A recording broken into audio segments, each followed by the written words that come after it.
So here we are, a community of professionals coming together today to talk about how we talk about and how we sit with ourselves and others around the Israeli-Palestinian conflict. And I think we're delighted to be doing this webinar with Solutions Not Sides, who are our partners for this. And we've come to put on this event really in response to schools and teachers getting in touch to talk about the experiences that they've had and asking for support. And so this really has come directly as a result of people asking for support. And there are two things people have asked for. They've asked for help with how do we interact with students? How do we interact with students who are forceful and direct and righteous in their points of view? And that's not always straightforward, I think, for educators, irrespective of whatever their kind of personal position is. It's a difficult thing to deal with somebody else being that forthright and righteous sometimes. But of course, if we have a personal stake in the context that's being discussed, it can be that, so many degrees more difficult. And that's the second part of what people have asked us around, is how to hold ourselves at work when we are experiencing difficult feelings. And in the light of the conflict, there's a real unpredictability to when those feelings come up or how they come up.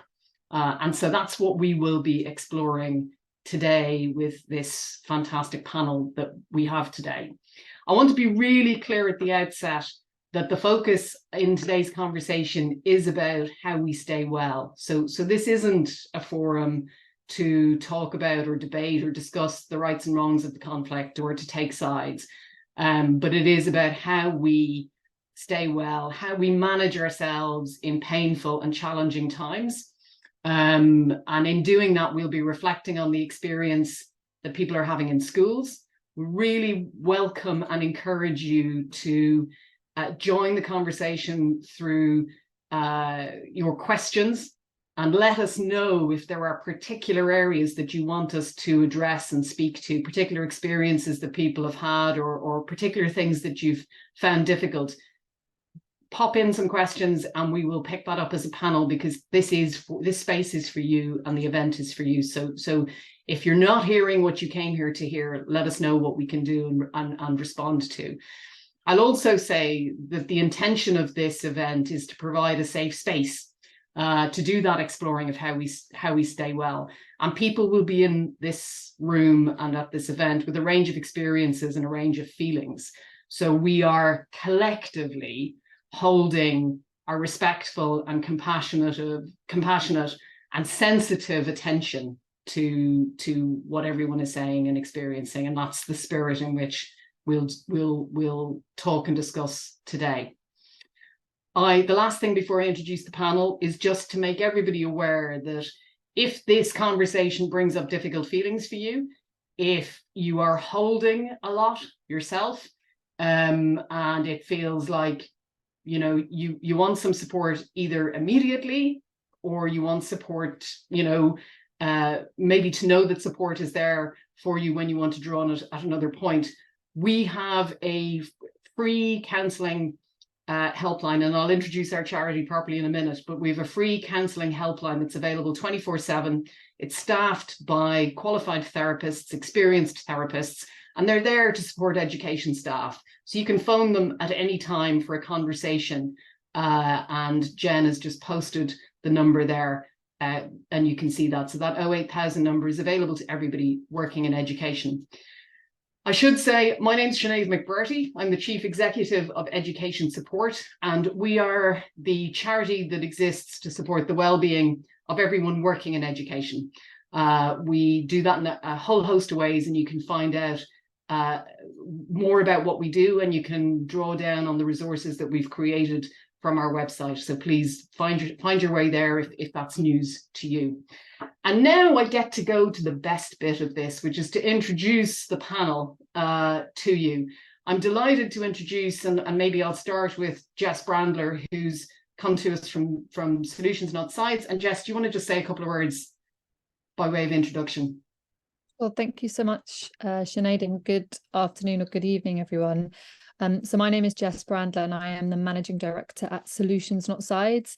We are a British education programme and we run educational workshops in secondary schools for students about Israel-Palestine, and we bring Palestinian and Israeli peace builders into the classroom to have discussions about their experiences and about solutions as well, to reframe the conversation for young people and also to provide them with a safe space to have really difficult conversations, which of course right now is happening a lot. We also do teacher training, and we also provide various resources for teachers and students, and we also have follow-up programs and opportunities.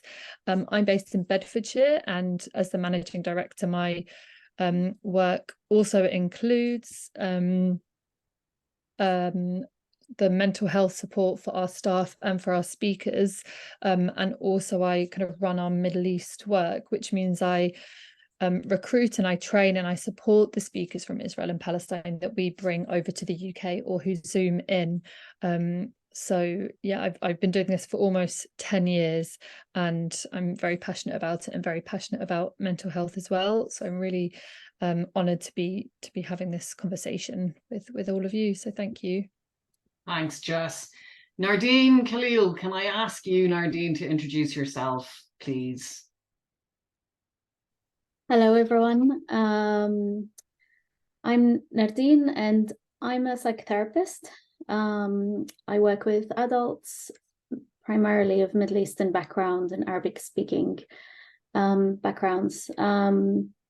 I work in private practice. I work for the NHS as well. And I also work in a school. So I have some experience working with the children at school and all the questions coming up, but also teachers.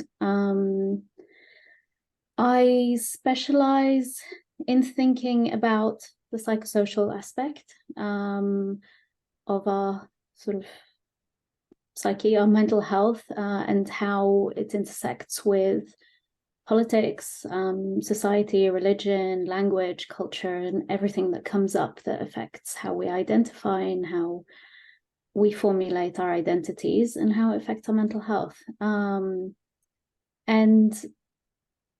perhaps because of my own background, I've ended up working with a lot of Arabic-speaking people, but also mixed race people and anyone really who struggles with identity issues. Yeah, so formerly worked for an organization in Jerusalem that's worked with reconciliation between Israelis and Palestinians. That lasted about 4 years before I burned out, which does happen. And but it is something that's very close to my heart and very important. So that's why I'm here today. Thanks a million, Nardine. Appreciate that. And Helen, we're delighted to welcome you to join us as the third panelist. Hi, I'm Helen. I'm an assistant head teacher in a school in North London. Part of my role, I lead on equality, diversity and inclusion. And a key part of our work is definitely the work we do with the support of Solutions Not Sides, and ensuring that we're providing that sort of safe space for our students, and also ensuring that we're an inclusive school. We have worked with them for quite a while now, and we're part of their Olive Branch Award. So we definitely get a lot from working with them. Brilliant. Thanks a million, Helen. So let's get into it. I think I want to start by just asking each of the panelists what you've been seeing over the past 6 weeks in schools. And Helen, I wonder if I could come to you in the first place. Yeah, so I feel that we've definitely seen a rise in sort of polarizing of views in school. I think that from, like I said before, we've worked with Solutions Not Sides for quite a while, and I do feel, I suppose this isn't sort of measurable, but I do feel that the kind of impact that this is happening in school at the moment is less than it would have been if we hadn't been doing that work with them already. I think that's really supported us and supported our students in terms of how we have these discussions and how we manage these things in the school. But despite that, we are definitely seeing a rise in sort of polarizing reviews in students who I think want to express themselves and be heard. And sometimes that's in a really positive or constructive way, and sometimes for working with young people, sometimes less so. I think in terms of staff well-being and sort of things that would have an impact on how people are feeling, I think a key thing is that this is a conflict that's clearly on everyone's minds, including our young people, and so sometimes sort of seemingly not to do with anything that's happening, say, in the lesson, something about it will come out. And I think feeling prepared for that and managing that is really tricky and challenging. So I would say that's a key aspect of what we're seeing. Thanks a million, Helen. I know we're going to come back to all of those points actually as we go through and have the conversation, but I really appreciate you sharing that. And Jess, what have you been seeing in schools in this window? Oh, thank you. From Solutions Not Sides, I guess in terms of numbers, the demand on our work has more than tripled, both in terms of our school sessions and in terms of our teacher training, and then also in terms of the Olive Branch Award that Helen referred to. That's also more than doubled, I think, in terms of schools wanting to join. And these are all positive signs that schools are seeing that it's important to talk about Israel-Palestine. It's important to give students and teachers the chance to have a safe space to discuss it and to share how they're feeling. So those are sort of numbers that we've seen. But also we've seen a lot of teachers really worrying, really panicking, feeling very, very stressed. And I think that the main word I want to say is pressure, feeling a lot of pressure. Teachers feeling pressure to take a position, to give their opinions and to have knowledge. And one of the things which we really encourage teachers to feel and be okay with is that you don't have to be, and you shouldn't have to be, an expert on this issue. That's I mean, unless you're obviously teaching it, then that's a little bit different, but this is not something which you should have to know everything about. And I've been working in this area for almost 10 years, and I wouldn't say that I'm an expert in it, despite working in it for all this time and visiting dozens and dozens of times and spending a lot of time there. So as teachers, I really want people to sort of take the pressure off themselves to think that they need to have all the answers. I think another thing we've really been seeing over the last 5-6 weeks from teachers, which is a bit different actually to when there was the last war in 2021, is that social media has been really awful in two ways. One is the polarization on social media has been more significant than last time for multiple reasons, I think. And students are being sucked, kind of feeling like they have to be sucked into that and really feeling like they have to take a position. And teachers, again, are feeling pressure to understand if they should be checking and understanding what students are posting or not. But the other really significant thing is there's some background noise somewhere. I'm not sure where that's. Yeah, Jess, I think maybe one of your colleagues from Solutions Not Sides is dialed in as you as well. So we have two Jesses on the screen and the other one has got a speaker on. Not sure where that is, sorry. That's all right. So other Jess Brander wouldn't mind changing their name, so we just know that'd be helpful. Thank you. And then the other thing that I want to bring up is that on social media and just the internet is the really awful graphic images and graphic videos that have been shared and are just incredibly easy to access, and that young people are seeing these. When I was growing up, there's no way I would have had access to anything like this, and this is a whole new realm. And so we're hearing from teachers both that they are coming across these things and they're shocked and traumatized by it, but also that students are coming to them, asking them, saying, have you seen Do you know if this is real? Have you seen this fake thing that's being put out, and it's a new realm? And so that's been another thing which we've really seen as a change this time, and how difficult it is for teachers. So we can sort of talk a little bit later about some of the ways that we've been dealing with that, but again, just really want to emphasize that the first thing we tell teachers when they are working with us, when they're doing anything with us, is that you don't have to be an expert on this. You don't have to take a position. You don't have to have all the knowledge. We bring in Israeli and Palestinian peace builders to be able to speak and answer all the questions that the students have. So I really want to try and take some of that pressure off teachers. Yeah, that's my quite long answer as to what we've been seeing.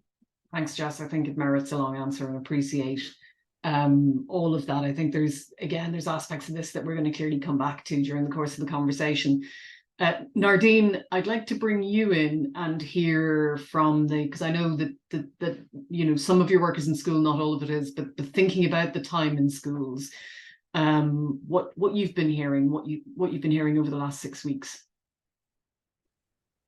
Yeah, so it really intersects with all the personal stuff, doesn't it? When a war comes up and when there's a lot of, you know, national stress around anything. And so in terms of the personal stuff that's really being triggered in people, there's a lot of feelings of injustice, which is an experience we all have. We all have our own story about injustice, even if it's simply sibling rivalry and it's unfair that my 5-year-old brother, you know, took that toy when I didn't. But there is something very human about this feeling that is brought up, and it's incredibly powerful and very painful, because it can make us feel very powerless, but it also brings up a lot of rage. So it's just working with feelings that are really quite challenging. The other feeling that comes up a lot is feeling unseen. And this is something that I've felt has come up a lot with this war as well. Whichever side or feeling that you have about it, it really highlights all the aspects of your life that you haven't been recognized, or the pain within you that hasn't been recognized. So whether it's on the Israeli side, the denial of their experiences of the Holocaust, or the Palestinian side, the denial of the Nakba, but then on a personal level, any time an injustice has happened and it hasn't been recognized, anytime abuse or experiences at work have happened and hasn't been recognized. And for children, it kind of happens in the micro, in the family experiences as well. But then it also reverberates into school and friendships, and why didn't my friend know that this is what I was thinking, and that's what I was feeling, and how could they do this when they know this about me? So it creates a lot of tension within friendships as well. There's also anxiety, just generally anxiety. Children pick up on the anxiety that is happening at home, that parents feel. They'll pick up on the anxiety that teachers feel, but also a society as a whole. And we all have anxiety when there's a war. Obviously, some people are more involved, and it's much more personal and real for them. So the anxiety is heightened more for people who come from those areas or have affiliation with Israel and Palestine. But also the themes of being unseen and injustice is also more common among minority groups. So you will find that it's quite difficult for them. They might be very silent about it, or they might be very polarized or quite upset and emotional about it. And that's because they've had more experiences of injustice, and, you know, the governments and politics have sort of, it's been reinforced again and again in their lives that they've been let down and unseen. So that's something that's come up a lot. People have become more aware of their race or their religion in times like these.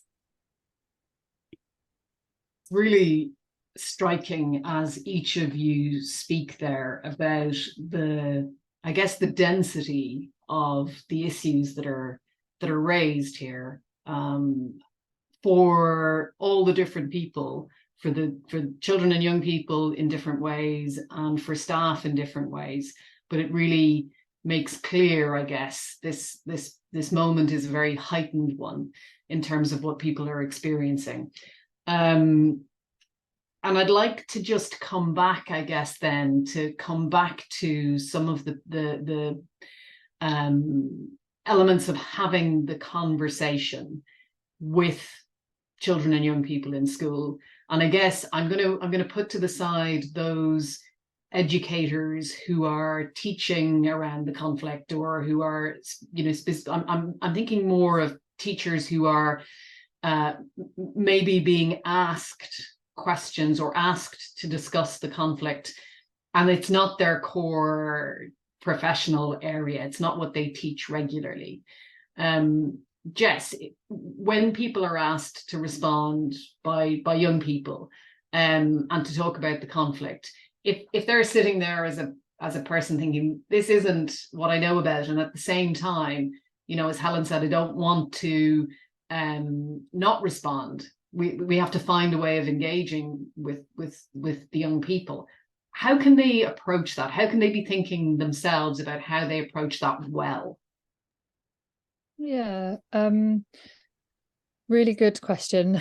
Quite a big question as well. I think in sort of direct answer to that question, I think it's important to be honest with the student and say, I don't feel comfortable sharing my views, or even I don't have a very strong view on this because I don't know very much. I've seen things on the news and I've read things, but it's a very complicated topic and I don't feel like I can state a position, but I'm here to listen to you. What would you like to talk about?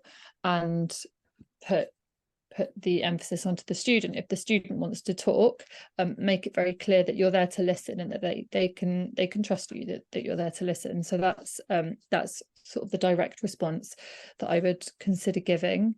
I think as well, just some other things, other kind of tactics and strategies, if it's okay to sort of mention them now. Yes, if you're sort of speaking to a young person and they have very strong views and they're clearly very, very upset, if you are sensing that they're kind of crossing a line, they're using racist language, maybe they're being anti-Semitic or Islamophobic, and we also have a guide, a free guide about this on our website if you're not sure kind of where the line is crossed. We really encourage you to work with empathy rather than shame, and to label the words that they're using and the terms that they're using rather than the person, and to give them to kind of assume best intentions, assume that maybe they don't really know that they're crossing a line and they're not really sure. So we would recommend saying something like, okay, I hear what you said, you may not know, but actually what you said can be very hurtful for some members of our community, or very hurtful for other members of society. So can you help me to understand kind of what you meant when you said this? Or that language can be very hurtful. Let's look at other language that can be used is one thing. And being very deliberate in making sure that student doesn't feel shame and doesn't feel labeled in any way. I think as well, for some students who are feeling emotional about it, maybe they're feeling very worried, very scared, or very traumatized or sort of disturbed by images they're seeing or the suffering that they're seeing. You might be the only person that's ever said to them, you don't have to pick a side. you know, you can feel deep empathy and compassion for everyone. You don't have to pick a side, because I think so many young people are feeling pushed and pulled to just have empathy or compassion for only Palestinians or only for Israelis. So I think even saying to them, if you can really sense that that's where they're coming from, it could be helpful there. Yeah, a few other things. We also encourage you asking them, not necessarily asking them to tell you, but to consider what their values are. How are they approaching this? If they're asking you, what should I do? Should I do this type of activism or that? We have a values framework that we recommend, of non-violence, rejection of hatred, and equality for all. So again, looking at things through a values framework can be a really useful way to reframe the conversation. And there's a few other things, but the last one I would just say here is asking students if they know much about the work that goes on for justice and for peace. And you know, Nadine referred to an organisation that she's been working with, and one that I always encourage teachers to take a look at and decide if you think it's an organisation that students would respond positively to, is an organisation called the Parent Circle. And this is a Israeli and Palestinian organisation formed of people who have lost loved ones to the conflict. So their loved ones have been killed. And they've decided to come together to not go for revenge and to not go for violence, but to go for non-violence and work together for justice and peace. So we encourage students to have a look and try and see organisations that are working for justice and peace and for other things, because hope is a very valuable currency, and students can be angry and they can be hopeful, but hope brings all of us as human beings. And again, I'm sure Nadine can speak much more to all of this, but hope can just bring us towards a much better place. And many students, and we see this in our sessions, have no idea that there is work being done by Palestinian and Israeli people together, or that work is being done by Palestinian and Israelis separately, but for peace. They just don't know. And just asking students, okay, you know, what do you know about people that are working to make things better? And it might just encourage them to go away and think about things a little bit differently. So I've got others, but I'll stop there for now. Oh, we'll come back for some more, Jess.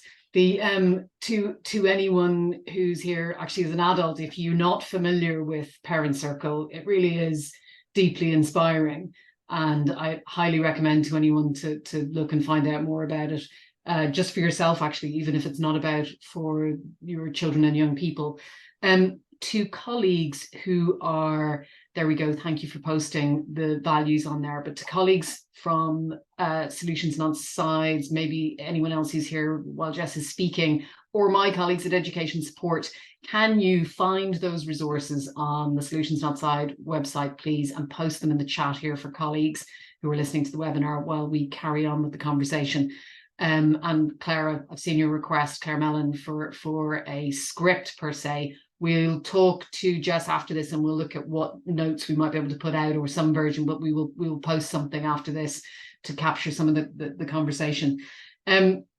Nadine, I want to come back to you on this point around when, just I guess to hear your perspective, and I know you'll have quite a psychological perspective on how, when our young people are raising questions, you know, anything you want to add in terms of how we respond to that, and I guess also how if people are personally feeling conflicted in how they respond, how they disagree respectfully or flag that, or what is a good way to hold that conversation as a professional with a young person. I think keeping in mind that a lot of this is about what's being recognized and what's being seen and unseen. And there's something here about when you listen to a student that's bringing their grievances or bringing their fight or bringing their hatred, which in a way we tend to taboo, but it's an emotion that's present from birth just as much as love is. There's something about listening to their story, to their narrative, and understanding that everyone comes from a particular place. They respond in the way they do for a reason. And usually it's a lot about what's triggered for them. And as a teacher or as a support person, you don't have to agree with them, but there's something about looking behind the story for what the emotion is. For example, if someone is saying, I'm scared that someone will attack me on the train, or I'm scared that, you know, my people will be wiped out, just to think about what's going on behind this, that there's a fear, there's an anxiety. And you as a teacher might know this is not necessarily the reality, but you can hold for them the fact that they're afraid. You can say, yeah, it is, you know, you feel scared, and I can see that. So sort of naming what the feeling is behind what they're saying. And then beyond that, I mean, just holding it in itself, tolerating it for them, tolerating that fear will help them feel seen, which also reduces that kind of tendency that we have to polarize, to kind of split the good and the bad when we feel quite stressed.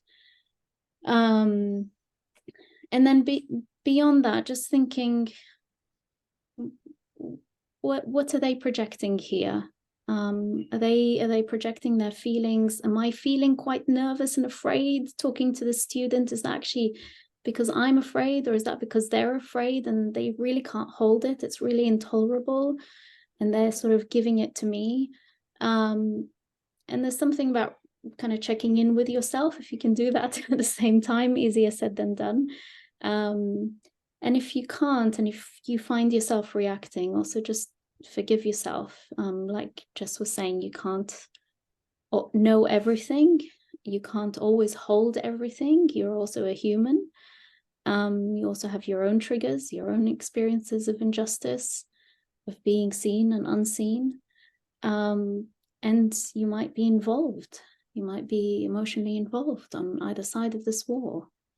And also, I suppose, you know, normalizing for them that what's happening here is a normal reaction. Of course you feel anger and rage and hate. Of course you feel helpless and hopeless. It's a very painful thing to watch unfold, and it's very painful and a different set of war and trauma seeing it play out on social media.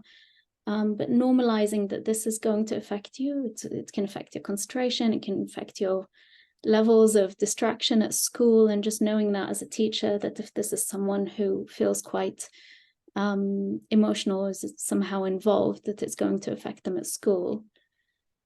And telling them it makes sense. You know, I think this is also part of the package of helping them feel seen. People do respond mostly rationally. It seems irrational, but there's a rational reason behind it in our minds. We're responding to a threat based on our experiences, but also normalizing it for yourself as a teacher, that it's quite anxiety provoking dealing with this, and it's okay. It doesn't mean that you're failing or unable to hold this, if that makes any sense. It does, absolutely. Yeah. That acknowledgement is so important, because it's really core to what both you and Jess are saying, and taking that empathic perspective. I think we will come to, I think that is very difficult when people are personally involved and have a stake in the conflict in their own personal lives, and maybe we'll come back to that in a moment. But I want to just come to Helen. And Helen, one of the questions is around how do we handle students turning up displaying flags or other signifiers of a position, holding a view. And how do we talk to students about that? Is that something that you've had experience of in your school? Yeah, definitely. We've definitely seen a lot of students kind of displaying flags and drawing on them on their hands and things like that as well, which I think similar to what was said in the Q&A. I think it's a really challenging one because we don't want to stifle students sort of expressing themselves and expressing, you know, a concern and wanting to, you know, express how they're feeling about something, but equally that's then very difficult to manage in a school setting, and it's something that is kind of builds momentum once it starts, I think, in terms of that then being more something that's quite difficult to manage. And I think it then becomes difficult to actually, when we try and engage students in those conversations, the more that things like that have kind of escalated in terms of like flags being quite sort of public around school, I think then trying to say, okay, you know, what do you think on this? What is your view? I feel like students shut down more on those conversations the more that grows. So it is something that we've tried to manage in terms of saying that as a school we're apolitical, so we don't display flags. We don't display flags for, you know, any country. So we're not displaying them across the school, and that's kind of that's helped in sort of stopping that becoming as big a thing as perhaps it could. But equally, we don't want to just sort of say that's that and not give students that space to express themselves. I think that would be damaging. So we have, you know, we've sent out messages to all our students. We've had them kind of read out by our SLT in assembly, and we've also had them quite frequently in form time to sort of say, we understand that you may be feeling upset and worried and angry and all sorts of emotions, and there are trusted adults in school who you can and should speak to, and we've engaged with Solutions Not Sides, and we've got speakers coming in soon to support with that, and we've kind of made our students aware that that is a provision that we're giving, and we are wanting to listen to them and provide a safe space for those conversations, so that it's about how that's managed in school, and things like the displaying flags isn't how we're managing that in school, and that we are providing these things. So I think, you know, rather than just saying we're not doing that, but saying these are the things that we are doing, and this is the space we are providing for these discussions and for, you know, expressing how you're feeling. I think in particular saying, you know, we really focus on this language of trusted adults, not just for this issue, but just as our kind of safeguarding terminology, that students, you know, you should go and speak to whoever that is, whichever member of staff it is that you feel you can speak to, you should go and speak to them. So I think drawing on that in this has been useful. But I also acknowledge and feel that it's very difficult, because I think it's hard to get that balance without sort of feeling that you're kind of shutting students down on something that is important to them. But it's definitely helped to be able to say, you know, we are offering these things, and we're thinking about how we listen to you, and we're putting those opportunities in place, and we recognise how you're feeling. But yeah, that's something that's, I think, supported with that somewhat. Really helpful, Helen. Thank you. And Jess, I'm going to come to you. I'm going to come to Nardine first on this question of when we're involved and how we hold that professionally. But then, Jess, I'm going to come to you and talk a little bit about how we talk to our students in schools where there might be, you know, a significant proportion of the student population who are from or relate to one of the communities and are holding a lot of frustration or unhappiness about how the conflict is held in the national media, I guess, and perspective here in the UK.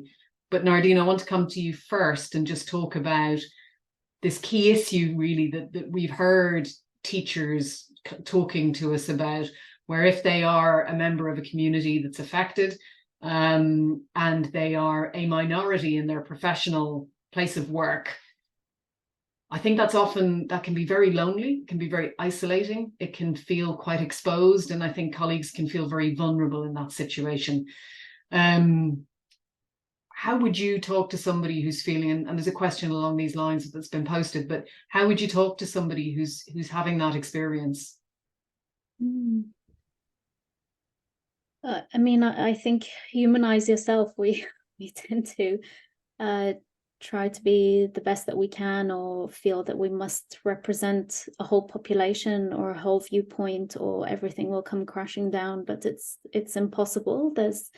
There's so much diversity within the different experiences in Israel and Palestine, and people hold different identities and different levels of engagement with it. So it's not possible to represent a whole group of people, even if you think you are. And be kind to yourself, really. Forgive yourself if you make a mistake. It's a war. It's going to create a lot of anxiety and pain, and you might react. A teacher might react. Be forgiving of them. Be understanding of what they might be going through. People are losing sleep over this, which also makes us function a lot less. So just as you do with the children, think about what's going on behind these reactions. What's the anxiety? What's the fear? What's the pain that's there?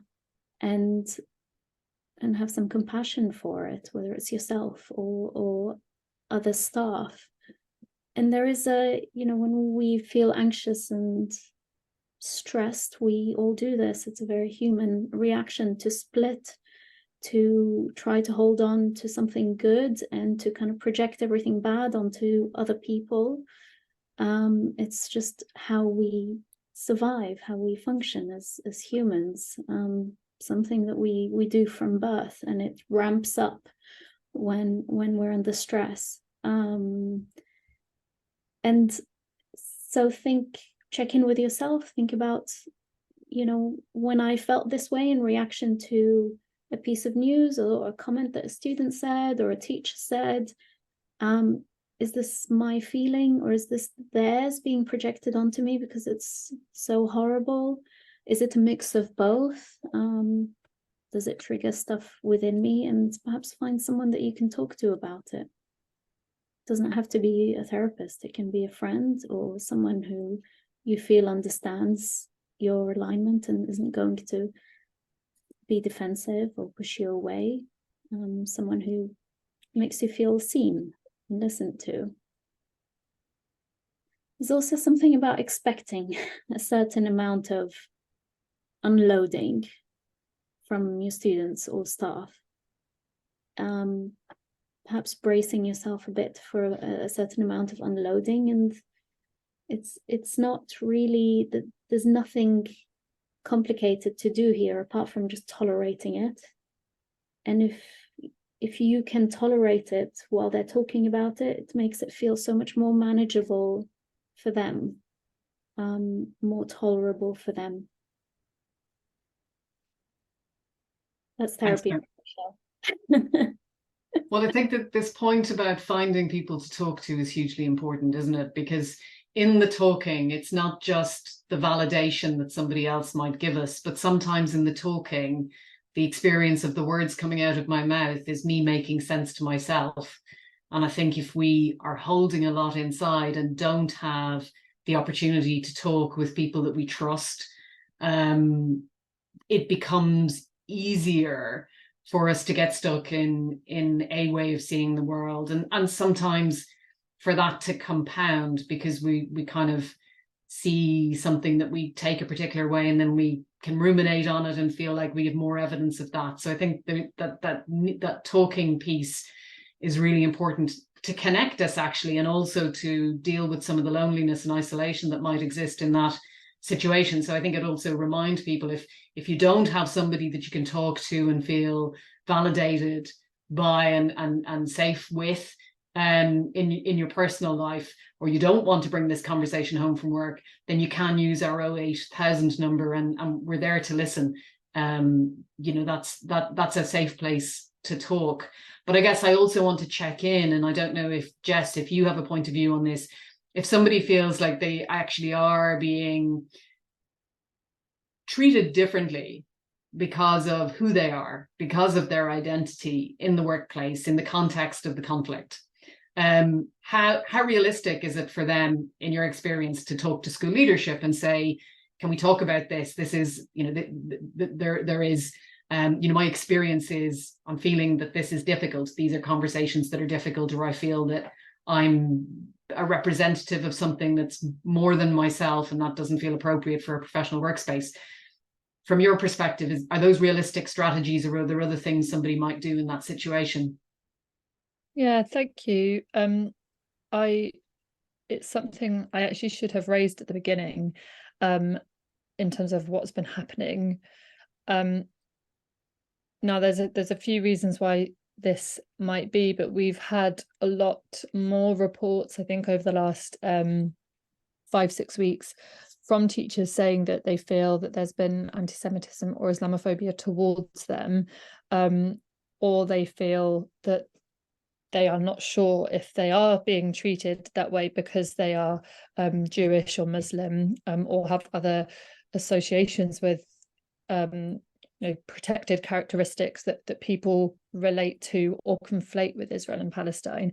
So we have, the national statistics generally amongst the general population, general public have gone up, Islamophobia and anti-Semitism, so significantly, so sad and awful, and that is happening in schools too.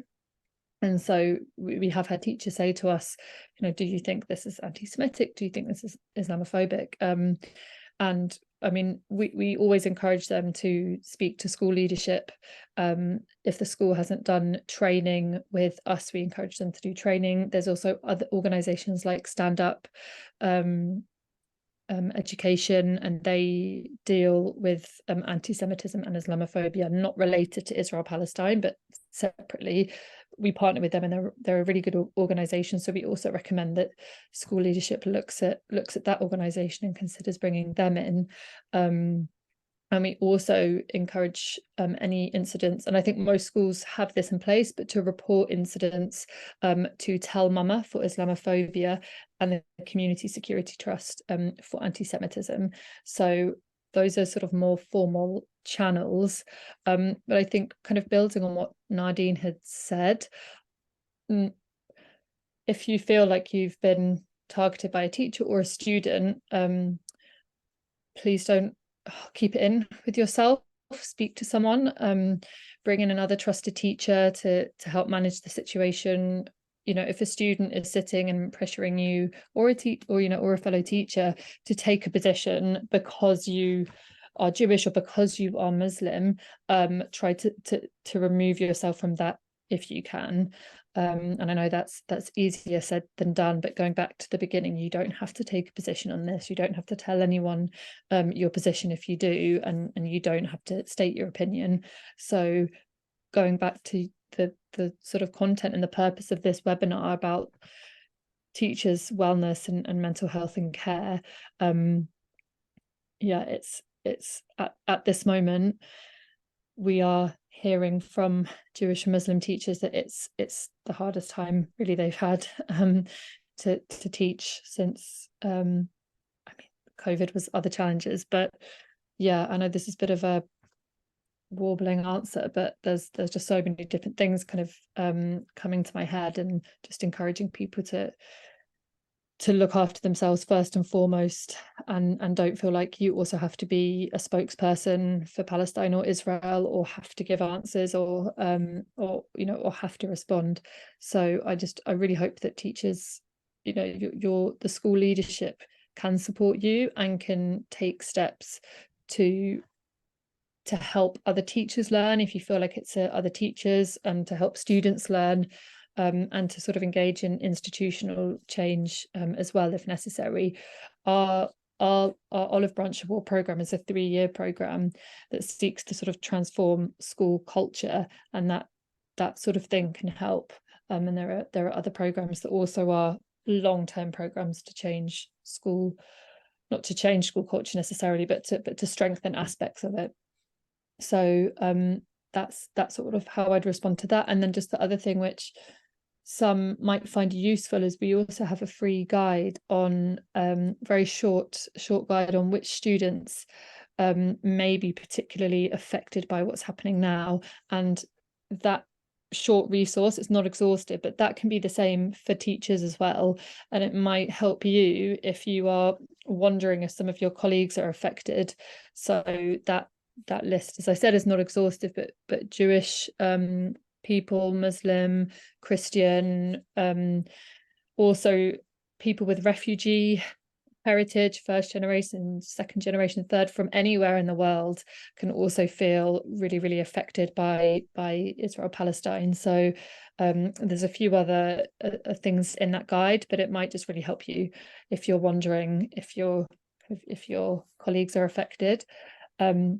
And then just a final thing as well is a guide which we released, which is about how Jewish and Muslim communities may be feeling right now, and that I think can help you as well to understand what your colleagues and your students, but also, you know, friends and family might be experiencing. That's really helpful, Jess. I think the other thing I'd flag is we did some research, I think it was earlier this year, on the experience of teachers from a global majority background in terms of their well-being. So we found that there are, we found that unsurprisingly that being minoritized, being on the receiving end of discrimination, adds extra pressure to individuals and is very stressful and affects their well-being very negatively. But one of the sort of the primary mitigation, if you like, the primary strategy that people and teachers of color that we spoke to talked about was not letting ourselves be isolated, and that actually that isolation and feeling like I'm the only one in this setting and there's nobody else I can turn to. And sometimes I think people genuinely are in situations where they are the only one of whatever characteristic is being discussed or thought about.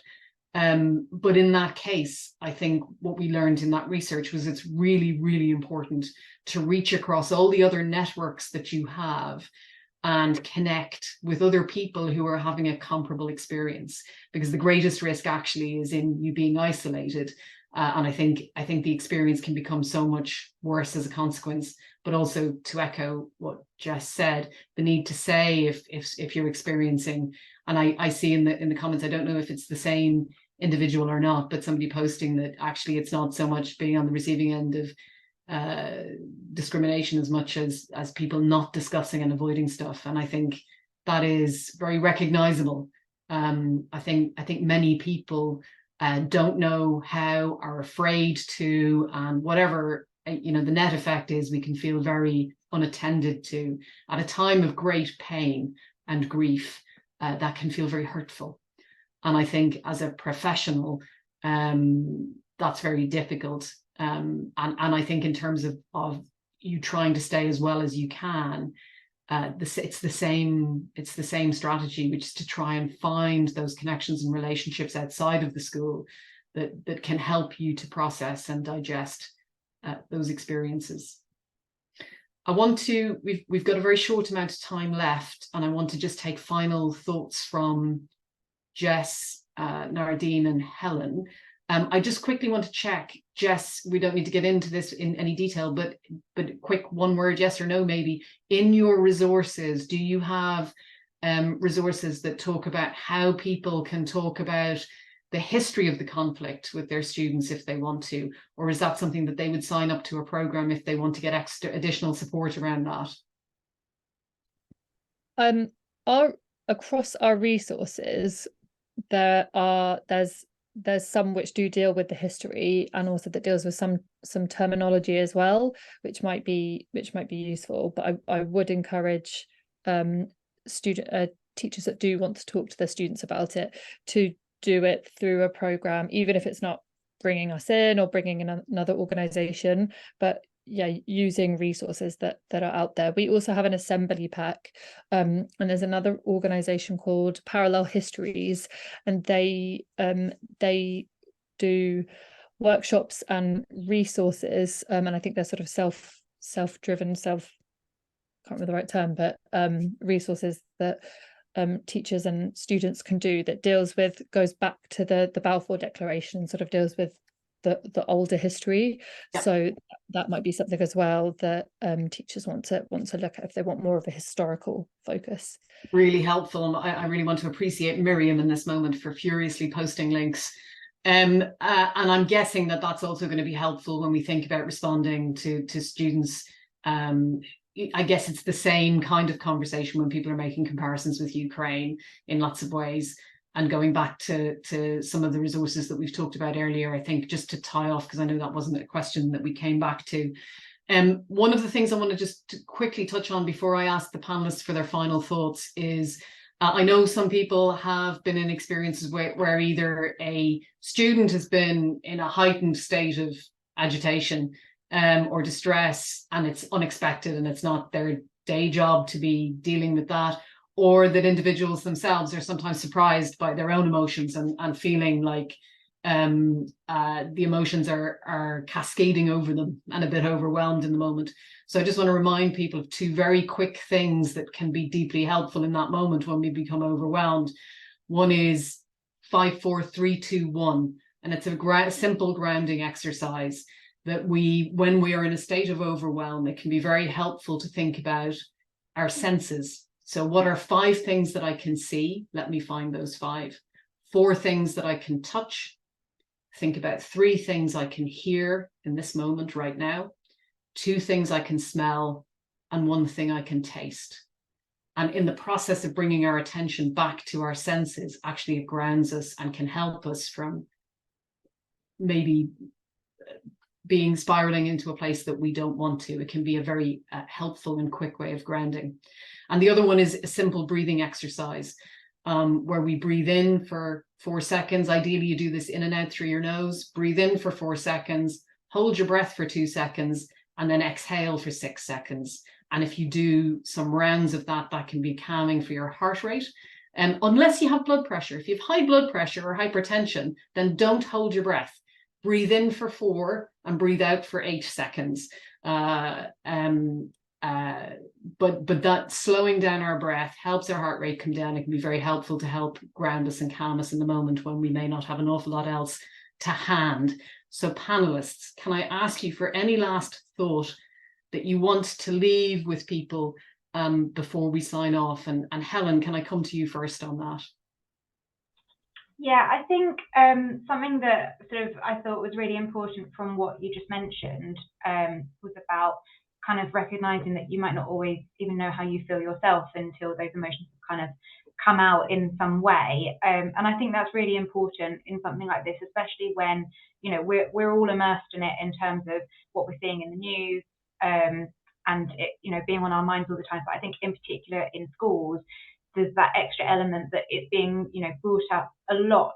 And so that can be really, really challenging, I think. And I think that you may sort of feel that because we're used to dealing with, you know, lots of emotions and things like that within schools, at times it can feel quite manageable in that sort of way, and then at other times not so much at all. And I think just acknowledging that, and in particular for, you know, the discussion on kind of people who feel isolated by this, I think that it's really important to acknowledge if someone is feeling like that. And I think, yeah, just to say, I really strongly agree with everything that was said about reaching out for support and acknowledging those feelings. I think is especially important, even if it's something that may seem, you know, quite small, or you're not even certain whether that was something that was kind of related to what's going on or related to you kind of being isolated. I think acknowledging that and speaking about it is really, really important. Thanks a million, Helen. Nardine, can I ask you for your last thought? Yeah, I just want to recognize the context and some of the questions just about not feeling seen and the isolation, that there is a certain amount of truth and reality out there, that there is a lot that's not being recognized. There's a lot of guilt that's being acted on and reacted to rather than being repaired. And it does create all this tension, but just to hold on to that hope that Jess was talking about, that there is a lot of work out there to bring humanity into all of this, to bring community and to bring support and reconciliation and recognition and love. And we don't see so much of that on social media, but it is really out there, and the hope is essential to feeling less than helpless and hopeless. It's really important for your mental health. Thank you, Nadine. And Jess. Thank you. Just thank you all for coming. And I hope everyone is okay. I'm sure everyone is sort of okay, but not quite okay. So I just hope everyone does try their best to look after ourselves, and follow some of the breathing exercises and other things that have been suggested, and that we're, as SNS, we're here for you if we can help you in any way. And yeah, just thank you for coming, and thank you so much to the education support for hosting and organizing and everything. So just, yeah, sending everyone support and best wishes. Thanks, Jess. And for my part, I want to thank all the panelists for your generosity and time and your presence and thoughtfulness in this conversation. And to those of you who've come along this afternoon, I hope you found something that you could take away and find useful. I know that there are questions that we didn't fully address, and I know that people will be sitting with feelings that are far from resolved. And I wish we could do that in the context of a webinar. But for the bit that maybe is useful, I hope there is something that you can take away. And please know that our helpline, the 08000 562 561 helpline, is there round the clock anytime. Please make use of it. It's for you. It's for you as educators. And I just want to say a personal thank you to all that you do in schools every day to try and hold our children and young people and try and help them to navigate this, but also what you do as individuals who are affected by the conflict. I know that's not straightforward by any, that's an understatement if ever there was one, but we send you all of our best, and we will carry on thinking about everybody through this time. And if it turns out we can do another one of these sessions and that's valuable, then we'll happily do so in the future. So let us know. Take care, look after yourselves. Good night.